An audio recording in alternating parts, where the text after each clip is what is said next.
Hey, what's up, Ron here, and in this video I'm going to show you the technique for softening edges in watercolor. Now, I do have to preface this with a word of warning. This technique is not perfect. Once watercolor dries, it's sometimes very hard to lift back, to blend edges and to play around with what's already on paper and dry. So have that in mind. It's not perfect. It is what it is.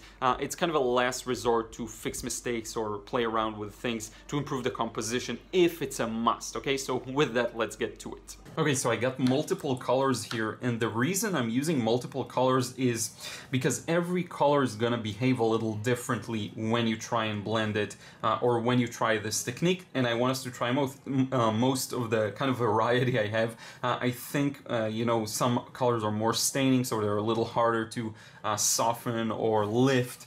So I wanted to try that. So we're gonna get started actually with yellow ochre now. This one's M gram. I'm just holding it close to the camera. So here's the basic technique, okay? You just wet the brush in the little water bucket. Now you don't want it soaking wet just because you don't want to wet a big area too much. So you can just give it a wipe on a towel, okay? But you see how moist it is? So maybe like that, or maybe even a little less. And what I'm doing is just touching the edge of the shape, okay? And you see how the more I do that, the more it starts to just loosen up a bit. Now what you want to do is repeat that. So wet the brush again, maybe clean it, and come back and also again touch this edge. Now what's going to happen is you see it starts to blend together. Now it's not going to be perfect. This technique is kind of, I don't want to say like managing the damage that you have or something like that, but it is not a super perfectly effective. It's just the only way really to lift watercolor in a way. Let me get a piece of toilet paper or tissue. Now what you want to do is just maybe grab that piece of tissue and give it a rub, okay? Sometimes that helps to complete the lifting action. And you see how we softened this edge just a little bit. Now you can repeat. I personally find this works best with synthetic brushes because their bristles are a little stronger and you can get that scrubbing action going. I know some people use even stronger soft bristle brushes that are meant for lifting. They can work really well as well. I don't know if for softening edges as much. Now let's try to tackle this edge here on the right and see what happens. So I'm just wetting it kind of like this. You see now what sometimes will happen is you can get a background. So it's just something to be aware of because you wet this area again and then it spreads out. So you may get a bit of a background cauliflower kind of pattern. That's fine, it's just a part of it. But it is important, okay, to have the brush moist, okay? You can't really do this with a dry brush. You have to reawaken the paint. Now I put a lot of examples here, so we're gonna run through them. It just takes more time than I expected, but I do want to show you the technique again and again. So again, scrubbing this edge. This is French ultramarine. This paint should lift to some degree. You see how the more I scrub it, the more it starts to lift. It's still very gentle. And also notice how it makes the shape a little larger, okay? Because that's what happens when you blend. You move the paint downwards, and so it just takes up a little more space, you see? It is what it is, really, this technique. So you will get a bit of a softer edge, but it's not going to be perfect, okay? That's just part of it. Now, let's try this out on phthalo blue. Now, phthalo blue is highly staining, so I don't really know what's going to happen. I'm not sure if this one is in particular. I believe this is the White Knights St. Petersburg paints. So you see, I am able to blend that edge to some extent. By the way, sorry about the background noise.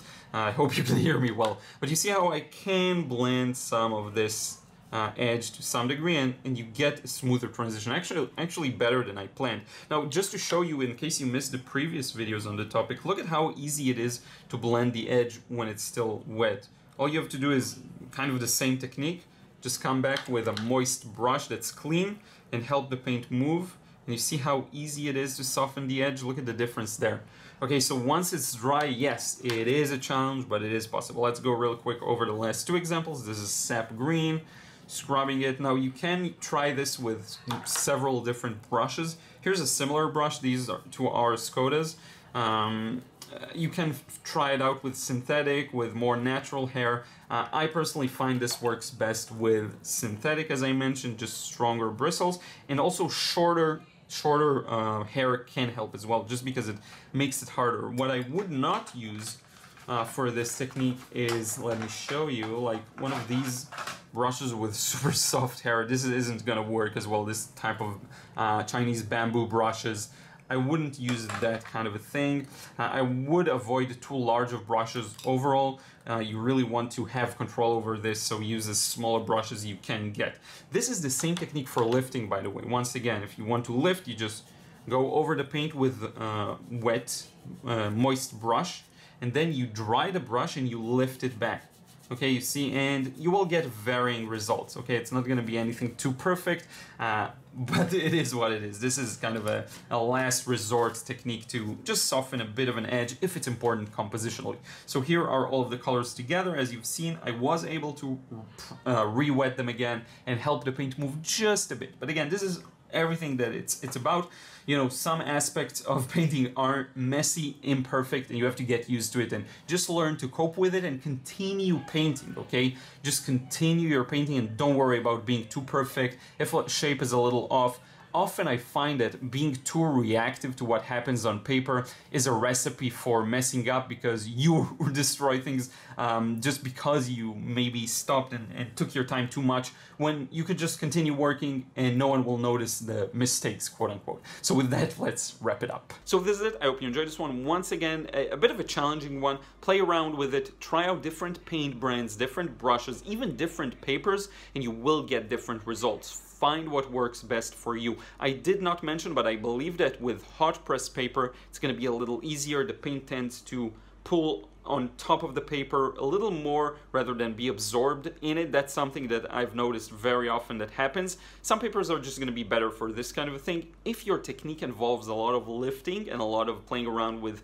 dry edges, you may want to try using that kind of a paper. Okay, I hope that makes sense. And if you enjoyed this video, I would really appreciate if you drop a like and a comment down below. Let me know your thoughts. This really helps. And I will talk to you again in the next video real soon.